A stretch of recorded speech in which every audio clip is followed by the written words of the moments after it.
जी हाँ, वही शिक्षा नीति जिसके तहत आज स्कूलों और कॉलेजों में शिक्षकों द्वारा तय समय पर पाठ्यक्रम खत्म किया जाता है, लेकिन लोगों को, विद्यार्थियों को व्यवहारिक शिक्षा नहीं दी जाती, नैतिक रूप से उनको सक्षम नहीं बनाया जाता। तो सिर्फ कोर्स खत्म कर देने से क्या लोग व्यवहारिक रूप से, नैतिक रूप से सक्षम हो पाएंगे? हमारा आज का यही मुद्दा है। क्योंकि ये बात तो सच है कि लोग जो बचपन से सीखते हैं, बड़े होते होते वो पक्की हो जाती हैं, मजबूत हो जाती हैं, और जब वो एक बार मजबूत हो जाती है तब उसको हटा पाना, मिटा पाना उस व्यक्ति के लिए भी आसान नहीं। जो है पेरेंट्स को हमेशा अपने बच्चों पे निगरानी रखनी चाहिए, या फिर उनके जो है सपोर्ट में और उनके रिलेशन में ऑल टाइम ही प्रेजेंट होना चाहिए। ये नहीं कि जो है कि बच्चा कॉलेज चला गया तो कोई मतलब नहीं है, कॉल नहीं करना है। पूछना चाहिए कि क्लास अटेंड की या नहीं की, लंच किया या नहीं किया, किनके साथ बैठे हम पढ़ते हैं। उस कॉलेज का जितना भी मैनेजमेंट है वो हमारे पेरेंट्स को पता होना चाहिए। जागरूकता कार्यक्रम हो, कोई भी अभियान हो, कोई भी विज्ञापन हो, जब उसको लगातार लोग देखते हैं, लगातार सुनते हैं, लगातार जब उसको टीवी के जरिए लोग या किसी भी संचार माध्यम के जरिए जब लोग सुनते हैं, समझते हैं, तब लोग उससे प्रेरित जरूर। बिल्कुल यही बात है। अगर हम चाह लें कि हमारी आदत सुधर जाएगी तो वो सुधर जाएगी, हम नहीं चाहेंगे तो वो नहीं सुधरेगी। और दूसरी बात रही कि प्रधानमंत्री जी ने इस बात को बोला, तो ये हर देशवासी के लिए शर्म की बात है कि इतनी गंदी बात को वो वहाँ से बोल रहे हैं, जब उनको अच्छे से अच्छी बातें स्वतंत्रता दिवस के दिन बोलने के लिए क्या नहीं होता है, उनको क्या बोलना चाहिए। और लोग मेरे पति ने कुछ बोल दिया है तो अब हम कुछ बोल नहीं सकते, अरे वो मेरा देवता है, हम क्या ही कुछ बोल सकते हैं, वो उसने ऐसा बोला है तो सही होगा। तो ये सारी सोच अब निकालनी होगी। आपकी अपनी भी जिंदगी है, अपने लिए गलत मत सुनिए, गलत मत करिए, गलत मत बोलिए। नमस्कार, दोपहर की चर्चा में आपका स्वागत है। आज की चर्चा एक ऐसे विषय से जुड़ी हुई है जो लोगों की खराब नैतिक शिक्षा से जुड़ी हुई है। देश में अंग्रेज़ों के ज़माने से प्रचलित शिक्षा प्रणाली में कहीं ना कहीं कमी ज़रूर है, जिससे लोगों को नैतिक व व्यवहारिक ज्ञान नहीं मिल रहा है। इसका असर ये है कि लोग अभद्र भाषा व व्यवहार से एक दूसरे से बातें करते हैं।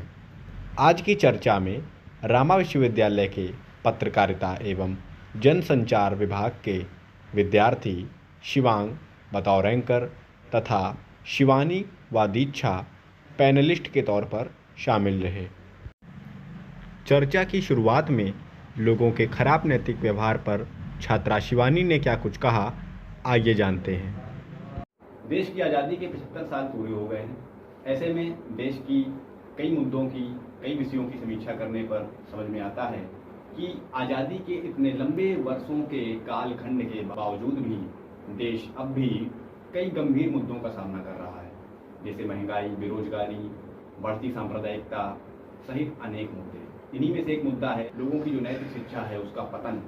जी हाँ, आज़ादी के इतने लंबे समय बाद भी देश में शिक्षा नीति ऐसी है कि लोग अभी भी नैतिक रूप से जिम्मेदार नहीं बन रहे हैं, सक्षम नहीं बन रहे हैं।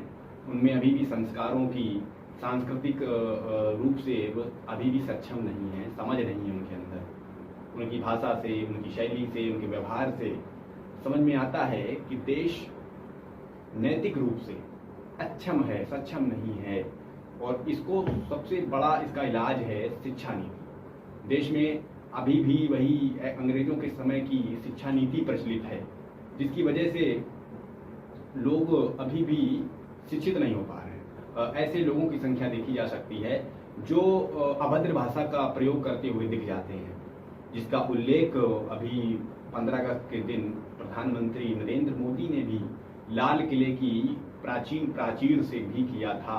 लोग ऐसी भाषा का प्रयोग करते हैं जो महिला सम्मान पर ठेस पहुंचाती है, जो महिलाओं का लोग सम्मान अपनी भाषा के जरिए नहीं करते हैं। तो मुद्दा एक यही है कि देश में जो शिक्षा नीति है उसमें व्यापक बदलाव की आवश्यकता कितनी है।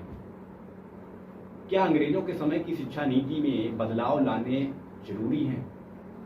अगर हम कुछ समय पहले देश के मुख्य न्यायाधीश रहे रमना जी की बात पर गौर करें तो उन्होंने भी ये बात कही थी कि देश में लोगों का नैतिक रूप से पतन हो रहा है, चारित्रिक रूप से पतन हो रहा है, तो आज हमारी जो चर्चा है ये इसी मुद्दे पर है कि लोगों का नैतिक रूप से उनका उत्थान कैसे हो सकेगा, क्या क्या इसके पीछे समाधान हो सकेंगे। तो मेरे साथ इस चर्चा में मौजूद हैं इस समय कानपुर की रामा विश्वविद्यालय की पत्रकारिता एवं जनसंचार विभाग की छात्रा शिवानी सोनी। शिवानी जी, बहुत बहुत स्वागत है आपका हमारे इस कार्यक्रम दोपहर की चर्चा में। आज हमारा जो विषय है आपने सुना ही होगा, कुछ देर पहले मैंने इसका उल्लेख भी किया है कि आज़ादी के इतने लंबे समय बाद भी लोग नैतिक रूप से शिक्षित नहीं हो पा रहे। इसके पीछे वजहें तो बहुत सारी हैं। सबसे बड़ी वजह यही है कि देश में शिक्षा नीति, जी हाँ वही शिक्षा नीति जिसके तहत आज स्कूलों और कॉलेजों में शिक्षकों द्वारा तय समय पर पाठ्यक्रम खत्म किया जाता है, लेकिन लोगों को, विद्यार्थियों को व्यवहारिक शिक्षा नहीं दी जाती, नैतिक रूप से उनको सक्षम नहीं बनाया जाता। तो सिर्फ कोर्स खत्म कर देने से क्या लोग व्यवहारिक रूप से, नैतिक रूप से सक्षम हो पाएंगे? हमारा आज का यही मुद्दा है। तो क्या क्या इसका समाधान हो सकता है? शिवानी जी, सबसे पहले मैं आपसे इस चर्चा की शुरुआत करना चाहता हूँ।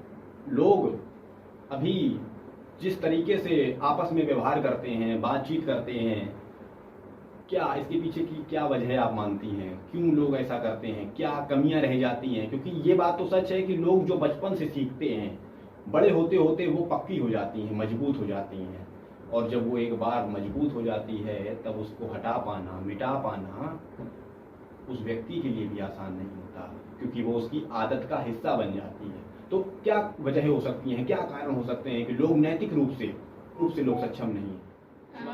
सब चरित्र रूप से इसलिए शिक्षित नहीं है क्योंकि हम लोगों को देख के, या फिर जैसे हम किसी कॉलेज में जाते हैं या फिर कहीं हम ट्रैवल कर रहे हैं, वहाँ के लोग हैं, लोकल के हैं, वो बातें करते रहते हैं, तो कुछ अभद्र भाषा का प्रयोग करते हैं और कुछ जो है नॉर्मल, जैसे हम अपने घर में बोलते हैं अपने पेरेंट्स से, फैमिली से। इसलिए, और हम जब कई नई जगह जाते हैं तो हमें लगता है कि अगर वो जैसे बात कर रहे हैं तो हमें भी वही सीख लेना चाहिए, पर ऐसा नहीं है। किसी को देख के हम कुछ सीख नहीं सकते, कुछ चीज़ें सीख सकते हैं। अब ये नहीं कि गलत चीज़ें भी हम अपने अंदर लेके चले आए, अच्छी चीज़ों का हमेशा मतलब देख के उनको कॉपी कर सकते हैं, पर ये नहीं कि जो है जो भी चीज़ें, अब आजकल तो कॉलेज में सिर्फ गालियों से बातें होती हैं और क्या कहते हैं, कोई सीनियर जूनियर नहीं, कोई रिस्पेक्ट नहीं, और हमारी चाहे फैकल्टी हो, बच्चे का उनसे कैसे भी बात कर रहे हो, फैकल्टी नहीं जो है कोई एक्शन लेती है तो उसमें अब हम लोग तो कुछ कर नहीं सकते।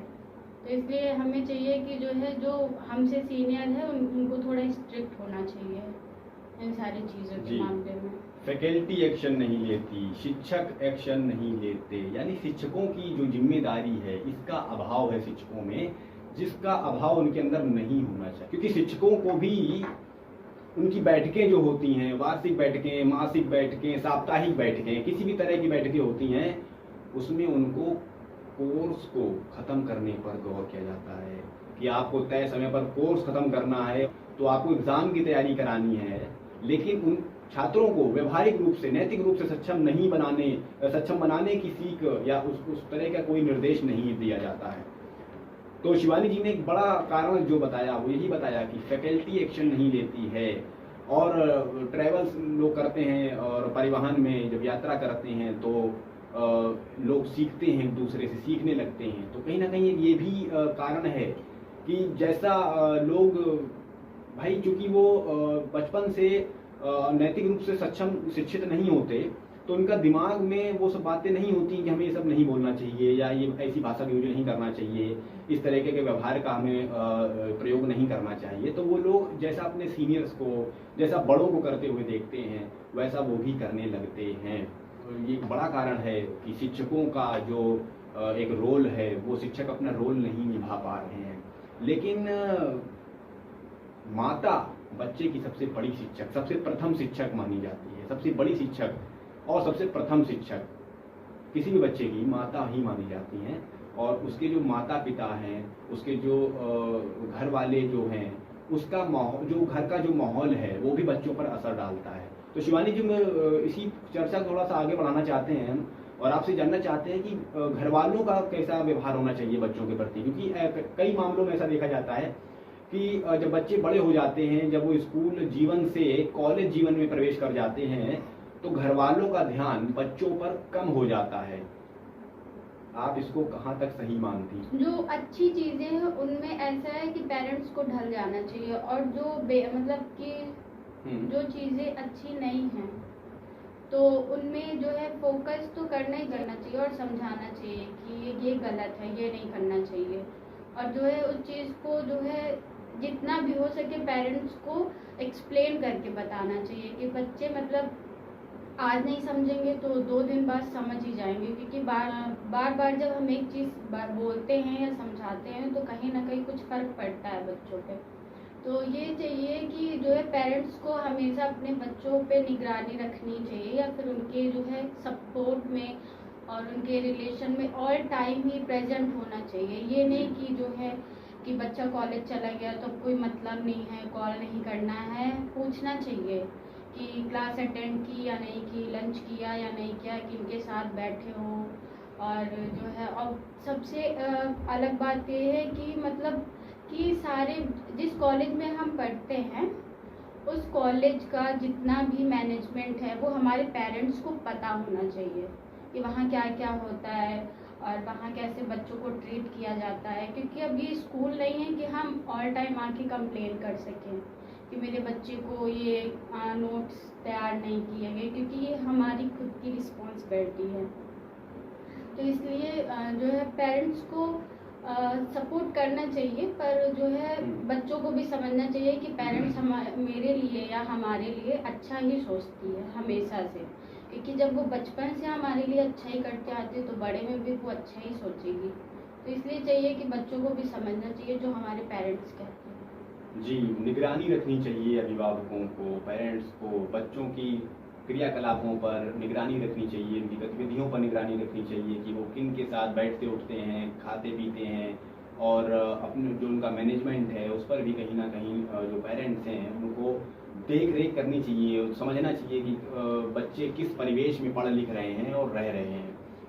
इसके अलावा आपने एक बड़ी बात का उल्लेख किया, जो एक बहुत अच्छी बात आपने कही कि लगातार समझाना चाहिए। लगातार शब्द बहुत खास होता है, क्योंकि लगातार से ही लोग प्रेरित होते हैं। कोई भी जागरूकता कार्यक्रम हो, कोई भी अभियान हो, कोई भी विज्ञापन हो, जब उसको लगातार लोग देखते हैं, लगातार सुनते हैं, लगातार जब उसको टीवी के जरिए लोग या किसी भी संचार माध्यम के जरिए जब लोग सुनते हैं, समझते हैं, तब लोग उससे प्रेरित जरूर होते हैं, लोग उसको समझते जरूर हैं। ऐसे जागरूकता कार्यक्रमों का महत्व लोग जानने समझने लगते हैं। तो बच्चों को लगातार समझाना जरूरी है, अभिभावकों को ये बात समझना चाहिए। शिवानी के बाद शिवांग ने दीक्षा मिश्रा से जानी इस विषय पर उनकी राय। रहे हैं कि देश में एक गंभीर मुद्दा, एक गंभीर विषय अभी भी विद्यमान है, और वो ये है कि लोग अभी भी चारित्रिक रूप से, नैतिक रूप से अभी भी सक्षम नहीं है, शिक्षित नहीं है, और इसके पीछे की वजहों को तलाश रहे हैं हम, और उसके समाधान को भी तलाश रहे हैं। और इसी कड़ी में हमारे साथ मौजूद हैं इस समय रामा विश्वविद्यालय की पत्रकारिता विभाग की एक छात्रा दीक्षा मिश्रा। बहुत बहुत स्वागत करता हूं दीक्षा जी मैं आपका इस विशेष चर्चा कार्यक्रम दोपहर की चर्चा में। आज हमारा जो विषय है वो ये है कि लोग अभी भी नैतिक रूप से सक्षम नहीं हैं। तो इसके पीछे एक बड़ी वजह मैं मानता हूं कि शिक्षा नीति में कमियां हैं। देश को जरूरत है ऐसे बदलावों की जिससे लोग नैतिक रूप से सक्षम हों। इस गंभीर समस्या का अंदाजा आप इसी बात से लगा सकती हो कि देश का प्रधानमंत्री 15 अगस्त जैसे महत्वपूर्ण दिवस पर लाल किले की प्राचीर से उस प्रधानमंत्री को लोगों से अनुरोध करना पड़ रहा है कि मेरी पुरुषों से अपील है कि आप महिलाओं के प्रति अच्छी भाषा का इस्तेमाल करें, अभद्र भाषा का व्यवहार ना करें। तो एक प्रधानमंत्री को एक ऐसे मंच से लोगों से अपील करनी पड़ रही है, तो क्या आपको लगता है कि प्रधानमंत्री की इस अपील का लोगों पर असर पड़ेगा? जैसा आपने पहले रिपीट किया था कि हम जैसा बचपन से सीखते रहते हैं वो इतना ज़्यादा बड़े होते होते हमारी आदत में शामिल हो जाता है। तो बिल्कुल यही बात है, अगर हम चाह लें कि हमारी आदत सुधर जाएगी तो वो सुधर जाएगी, हम नहीं चाहेंगे तो वो नहीं सुधरेगी। और दूसरी बात हुई कि प्रधानमंत्री जी ने इस बात को बोला, तो ये हर देशवासी के लिए शर्म की बात है कि इतनी गंदी बात को वो वहाँ से बोल रहे हैं, जब उनको अच्छे से अच्छी बातें स्वतंत्रता दिवस के दिन बोलने के लिए क्या नहीं होता है, उनको क्या बोलना चाहिए और वो क्या बोल रहे हैं। तो ये देश के सभी पुरुषों और जितने भी बच्चे बड़े गालियों का यूज़ करते हैं अपनी बहन बेटियों को बुलाने के लिए या किसी से भी बात करने के लिए गालियाँ देकर बात करते हैं, तो उनको ये समझना चाहिए, उनको ये शर्म आनी चाहिए कि हमें गालियाँ का बहन के लिए गाली, बहन के नाम पर गाली, कितनी ज़्यादा बुरी बात है कि लोग ऐसे बात करते हैं। जरा सी बात पे लड़ाई में आप गाली का प्रयोग करते हैं, नॉर्मल बातों में गाली का प्रयोग करते हैं। तो ये हमारे शिक्षा को देखते हैं लोग ना कि आप कितने शिक्षित हैं। और ये गाली देने का ये मतलब नहीं है कि उन्होंने शिक्षा नहीं ली है, कि उनको अच्छी शिक्षा नहीं मिली है, उनके वो व्यवहार में आ गया है। वो कुछ लोग आजकल के लड़के इसको अपना क्रेज समझते हैं कि हम गाली देकर बात कर रहे हैं तो हम बहुत कूल लग रहे हैं। अपनी विचारधारा है, लेकिन ये बिल्कुल भी सही नहीं है कि आप गाली देकर अपने से बड़ों, अपने छोटों, अपने साथ वालों का बुला रहे हैं, उनसे बात कर रहे हैं। लोग अपना रुतबा समझते हैं, लोग इसको अपना बहुत बड़ा अपना उपलब्धि समझते हैं कि हम यदि किसी से अभद्र भाषा में बात कर रहे हैं, ये कितनी खराब बात है। तो प्रधानमंत्री जैसे शख्स को लोगों से अपील करनी पड़ रही है कि आप अभद्र भाषा का प्रयोग ना करें, आप अच्छी भाषा का, आप बढ़िया भाषा का यूज करें जिससे महिलाओं का अपमान ना हो सके। क्योंकि ये बात तो स्पष्ट है कि अधिकतर गालियों में महिलाओं का अपमान भी उसमें छुपा होता है। तो चूंकि देश में महिलाएं भी रहती हैं, पुरुष भी रहते हैं, क्योंकि समाज है तो समाज तो पुरुष और महिलाओं से मिलकर बनता है। एक ये भी सच है कि महिलाएं भी अपनी गालियों का यूज खुद करती हैं, ये भी एक सच है। वो अपने भाइयों, अपने पति, अपने सगे संबंधियों से ऐसी भाषा का इस्तेमाल करती हैं और वो खुद भी अपने सगे संबंधियों को ऐसी भाषा का इस्तेमाल इस्तेमाल करने से टोकती भी नहीं है। तो इसमें कहीं ना कहीं महिलाओं की भी गलती है। यदि वो एकजुटता से अपना अपमान जैसे शब्दों का बहिष्कार करें, विरोध करें, तो क्यों ना ये मुद्दा समाप्त हो जाएगा। सोशल मीडिया पर लोग कैंपेन चला कर बॉलीवुड की फिल्मों का बहिष्कार कर रहे हैं और मेगा बजट की फिल्मों का बहिष्कार कर देने से वो फिल्में वास्तव में फ्लॉप हो रही हैं। लेकिन मेरे कहने का मतलब है कि आज के वैज्ञानिक युग में क्या नहीं संभव है। महिलाएं कैंपेन चला कर, अभियान चला कर, महिलाएं या पुरुष कोई भी अभियान चला कर किसी भी मुहिम को छेड़ देते हैं और वो मुहिम सफल भी होती है।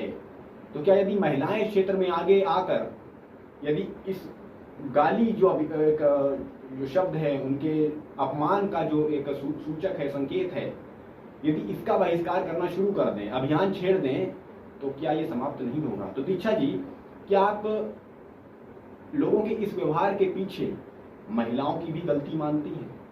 आप उनको कितना जवाबदेह मानती हैं इस मुद्दे पर? जवाबदेह महिलाओं की गलती तो अभी फिलहाल नहीं लेंगे, क्योंकि जो ग्रामीण महिलाएं हैं उनके पास तो बिल्कुल ये फिक्स है कि शिक्षा की कमी है, जिसकी वजह से उन्होंने कभी अपने लिए बोलना ही नहीं सीखा। महिलाओं की जिंदगी अभी तक की जितनी ग्रामीण महिलाएं हैं उनकी जिंदगी बस उठी, खाई, पी, बच्चा, पति, घर, इसमें ही निकल गई। आज की महिलाएं और आज की जो लड़कियां आ रही हैं, जिनको ये आज़ादी है कि वे शाम 6-7 बजे तक घर आ सकती हैं, तो वे अपने आप में बिजी हैं। अब आई बात सशक्तिकरण की, महिलाएं अपने लिए कैंपेन चलाएं, ये बोले कि गाली ना दें, तो आपको बता दें कि अभी तक बहुत सारे ऐसे नियम बन चुके हैं कि इनको ये नहीं करना चाहिए, किसको ये करना चाहिए। प्रधानमंत्री जी बोल रहे हैं लाल किला से कि गाली नहीं देनी चाहिए। बहुत सारे रूल है और रोज टूटते भी हैं। अगर आप ये बताइए कि महिलाएं कैंपेन चला देंगी तो क्या आप लोग गाली देना बंद कर देंगे? हो सकता है उनके सामने ना दें। तो जब तक उस घर की महिला ये मना नहीं करेगी अपने बच्चे से, अपने पति से, अपने बेटे से कि तुम ये गंदी बात होती है इसको मत बोलो, ये ऐसा है वे वैसा, इससे तुम मेरी इंसल्ट कर रहे हो, इससे तुम अपनी बहन के बारे में गंदा बोल रहे हो, तब तक वो नहीं सुनेगी। महिलाओं को हम इस बात में, अगर आप अपने बेटे, बच्चे, पति से गाली सुन रही हैं और उसको सहन कर रही हैं तो ये गलती है, ये महिलाओं की गलती है। रही बात कैंपेन चलाने की, तो कैंपेन से तो हमें नहीं लगता कि कुछ हो सकता है। और हाँ, ये है एकजुटता में शक्ति होती है, तो संभव भी है कि हो जाए। लेकिन आज के लोग जो इसको अपना स्वैग मान रहे हैं कि हम गाली दे रहे हैं, आजकल तो लड़कियां भी गाली दे रही हैं, तो वो किसको मना करेंगी कि तुम ना दो? अपने भाई से मना करेंगी कि तुम गाली मत दो। वो उसको गाली दे के बात करता है, उससे गाली दे के बात करता है। लड़कियां गलत हैं, बिल्कुल गलत है। अगर आपके लिए कोई गंदी बात यूज हो रही है, आपके लिए कोई गलत बोल रहा है, तो उसके खिलाफ बोलिए, बिल्कुल बोलिए, इसमें महिलाओं की गलती है। लेकिन अभी तक महिलाएं इस चीज में शिक्षित ही नहीं है। उनको लगा मेरे पति ने कुछ बोल दिया है तो अब हम कुछ बोल नहीं सकते, अरे वो मेरा देवता है, हम क्या ही कुछ बोल सकते हैं, वो उसने ऐसा बोला तो सही होगा।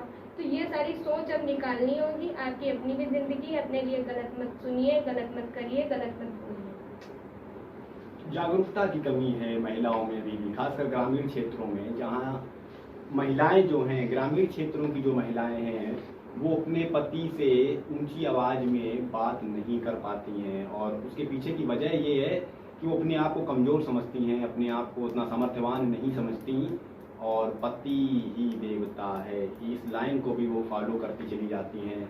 लेकिन अगर देवता खराब भाषा का प्रयोग करने लगे तो देवता देवता नहीं होता। उन्हें ये भी समझना चाहिए कि वो देवता को देवता ना समझें, वो देवता को सुधारें, देवता को देवता बनाएं, तब उनको पूजें, कोई समस्या नहीं है। लेकिन खराब चीज़ों का विरोध होना जरूरी है, और इसके लिए महिलाओं को जागरूक करना जरूरी है, बिल्कुल जरूरी है। इसके अलावा महिलाओं का कैंपेन की एक बात मैंने की थी, तो आपका उसमें आपकी अपनी निजी राय है, उसमें अपना एक मत है कि यदि महिलाएं कैंपेन चलाएंगी तो इस समस्या का समाधान उससे नहीं हो पाएगा। इसके लिए शिक्षा नीति एक बड़ा, मैं इसको हथियार मानता हूँ। लेकिन एक ये भी सच है कि यदि किसी भी चीज को हमें समाप्त करना है तो उसको चारों तरफ से घेरना पड़ेगा। यदि युद्ध में एक योद्धा को अच्छी तरीके से हराना होता है तो चारों तरफ से सैनिक जब उसको घेर लेते हैं तब वो योद्धा समाप्त, खत्म हो जाता है, उसकी जीतने की कोई गुंजाइश नहीं होती। जीतना छोड़ दीजिए, उसकी युद्ध लड़ने की भी कोई गुंजाइश नहीं होती। तो अगर हमें ऐसे मुद्दों को खत्म करना है तो एक चक्रव्यूह तैयार करना पड़ेगा, चारों तरफ से ऐसे इस मुद्दे को हमें घेरना होगा। और चारों मुद्दों में ये भी सच है कि यदि हम शिक्षा नीति के अनुसार लोगों को शिक्षित करने लगेंगे तो शिक्षा नीति तो एक तरफ से उस पर प्रहार करेगी, लेकिन यदि महिलाएं भी इसमें अपने खिलाफ जो अपमानजनक वर्ण हैं, शब्द हैं, यदि ऐसे शब्दों के खिलाफ यदि वो भी कुछ अभियान चलाएंगी, कुछ कैंपेन चलाएंगी, तो दूसरी तरफ से वो भी एक प्रहार होगा। इस तरह से कुछ पुरुषों को भी ऐसे अभियानों का हिस्सा बनना चाहिए महिलाओं के साथ में, कि भाई हम भी आपका भागीदार बनेंगे कि इस तरह के अभियानों का हम हिस्सा बनेंगे, जिससे जो एक गंभीर मुद्दा है इस पर प्रहार किया जाए और समाप्त किया जाए। लेकिन कैंपेन चलाने से हाँ ये है कि आप जब किसी मुहिम से चलाते हैं, उसमें लोग शामिल होते हैं, तो कुछ लोग उसको तो लेते हैं कि हाँ 100% नहीं, लेकिन 20% ही सही, लोग मानेंगे, जुड़ेंगे, समझेंगे कि ये गलत है, ये हम अपनी माँ की इंसल्ट कर रहे हैं, अपनी बहन की इंसल्ट कर रहे हैं।